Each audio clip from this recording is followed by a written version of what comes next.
Hello, c'est Mathieu Ludovox.fr et aujourd'hui, dans ce Ludo Chrono, je vais vous parler de Destin de voleur. Alors, Destin de voleur, qu'est-ce que c'est? C'est un jeu de draft et de construction de moteur pour 1 à 4 joueurs de 12 ans et plus, et les parties de 45 à 90 minutes. Dans ce jeu, on va incarner différentes versions d'un même voleur, donc différents destins, et il faudra être la destinée qui va l'emporter, et pour ça, il va falloir gagner le plus de points de victoire possible. Le jeu va être un petit peu particulier parce qu'on va récupérer des cartes lieux, personnages et événements qu'on va placer dans une zone de notre plateau, on va les placer dans notre futur, puis les faire basculer dans notre présent d'où on pourra les activer et utiliser leur pouvoir. Et enfin, elles basculeront dans le passé lorsqu'on aura suffisamment de cartes, et dans le passé, on va pouvoir les marquer, on gagnera des points de victoire à la fin pour les cartes qui sont dans notre passé. À la fin de la partie, au bout des 5 manches que dure la partie, il faudra être celui qui a le plus de points de destin ou points de victoire. La partie se déroule en 5 manches et chaque manche va se dérouler en 4 phases. La phase de planification, la phase de butin, la phase d'action et enfin la phase de corruption. Alors la première phase, la phase de planification, elle va se jouer en simultané. Les joueurs vont tous piocher 3 cartes, une carte de chaque type, puis 2 cartes d'état qu'ils veulent. Donc soit des événements, soit des personnages, soit des lieux. Là j'ai pioché une carte de chaque type, je vais prendre un personnage et un lieu en plus.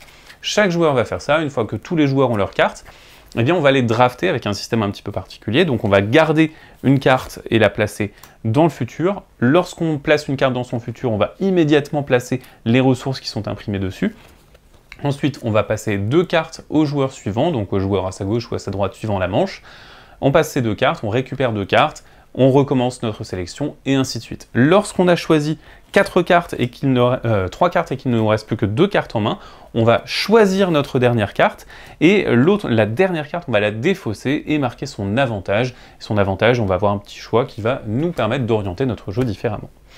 Une fois que vous avez fait tout ça, eh bien, vous êtes arrivé à la fin de la phase de planification, vous passez à la phase de butin. La deuxième phase, la phase de butin, va nous permettre de récupérer entre 5 et 7 ressources, et on va les récupérer des cartes qui sont dans notre futur.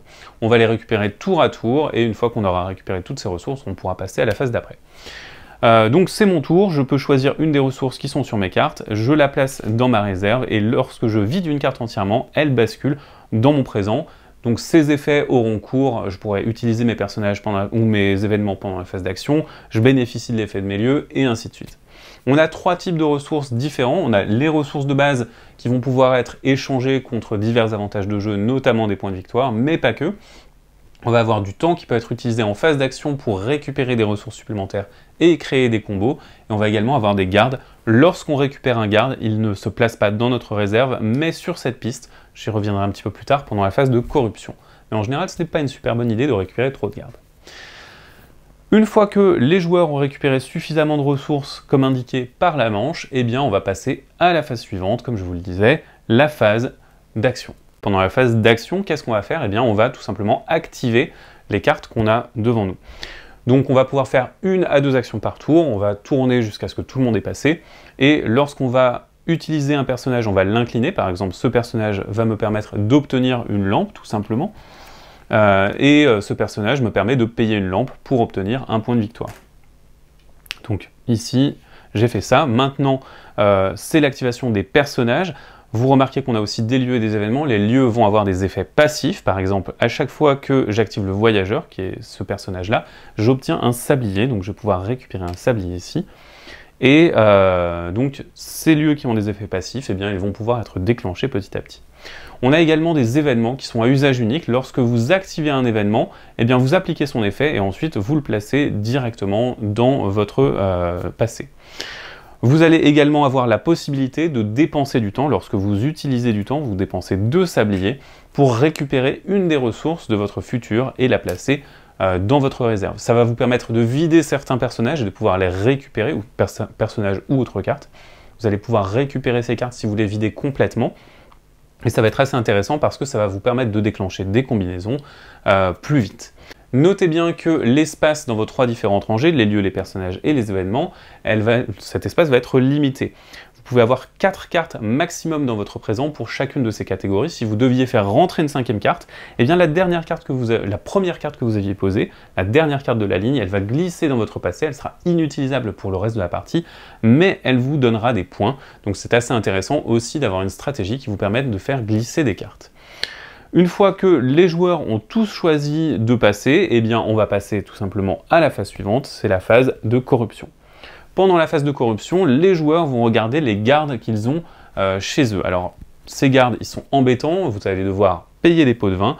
Les pots de vin vont se faire avec des ressources basiques. Ici, j'ai 2 gardes, je vais donc dépenser 2 ressources de mon choix pour payer les pots de vin des gardes qui vont rester, par contre. Pour chaque pot de vin que je n'ai pas pu payer, je perds un point de victoire, donc un point de destin. C'est pour ça qu'il faut faire assez attention à ne pas récupérer trop de gardes. Il y a une subtilité dont je ne vous ai pas encore parlé, c'est le futur commun. Ce sont ces 3 cartes ici, une de chaque type, et elles sont considérées comme appartenant au futur de chacun des joueurs. Chacun des joueurs va pouvoir récupérer les ressources qui sont dessus, les vider et donc les placer chez soi, mais également donc collecter les ressources. C'est très important de ménager ces opportunités car ce sont des cartes bonus que vous allez pouvoir récupérer. Voilà pour un aperçu d'un tour d'une manche de Destin de voleur. Donc une fois que vous avez fait ces 4 phases-là, vous allez passer à la manche suivante, vous allez remplir le futur commun, vous allez recommencer le draft et ainsi de suite jusqu'à la fin de la partie. La fin de la partie qui va se déclencher lors de la manche 5. Une fois que vous êtes arrivé à la fin de la manche 5, vous allez totaliser 2 choses, vous allez totaliser vos points de victoire et toutes les cartes qui sont dans votre passé. Donc vous allez totaliser leur valeur de points de destin. Vous totalisez tout ça, vous avez votre score de points de victoire, il faut avoir le plus grand score pour l'emporter.